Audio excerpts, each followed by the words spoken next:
Well, as this summer of droughts and heat waves continues around the world, a conference is underway in Stockholm looking at how we use water and how to tackle growing shortages.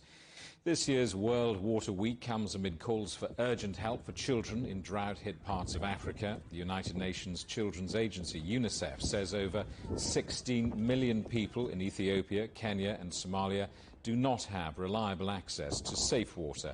That's up from 9.5 million just 5 months ago.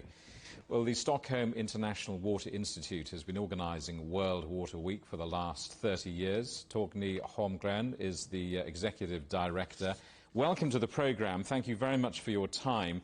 We've just been reporting on Shanghai and the UK, but wherever you are in the world, when it comes to water and climate change, nobody is not impacted. This is absolutely universal, isn't it? Yes, thank you. That is terrific, true, specific true. Yeah, the global looming water crisis is hitting us as we speak nowadays. It's a global phenomenon. Wherever you are on the globe, you are hit or impacted by too much water or too little water.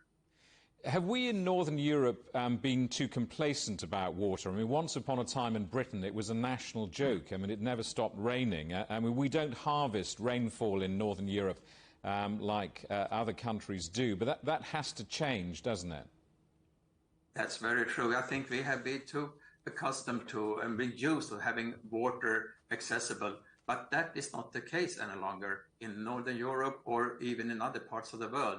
And we can learn a lot from how other countries have handled water scarcity in the global south. The economic value of water is underestimated, isn't it? Every manufacturing industry around the world, from semiconductor production to cargo ships getting stuck on German rivers, is impacted by too little water, and sometimes we don't recognise that or its economic importance. That is definitely true.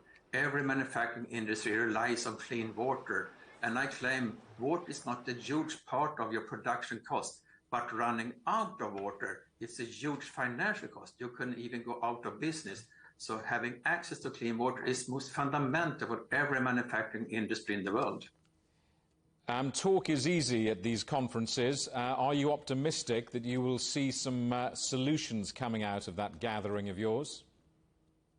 I think the advantage, meeting again here in Stockholm after 3 years of the pandemic or 4 years pandemic, is that we get decision makers to come together from both academia, from civil society, private sector, and also from official government functions. And that is the main cause of the Stockholm World Water Week, that we get together to go to solutions directly, to learn from each other what has taken place in other parts of the world. So I see a positive spirit about what we can achieve with a meeting like this. This is a story of governments, of course, and big business, but it's also the responsibility of individuals and households too, isn't it? Yes, true. We are all in it together, and I claim water is a truly global issue and also impacted all our daily lives. So, of course, it goes from our family, individuals, as well as the macro level on businesses and governments. Torgny Holmgren, thank you very much indeed for joining us on the programme. Thank you.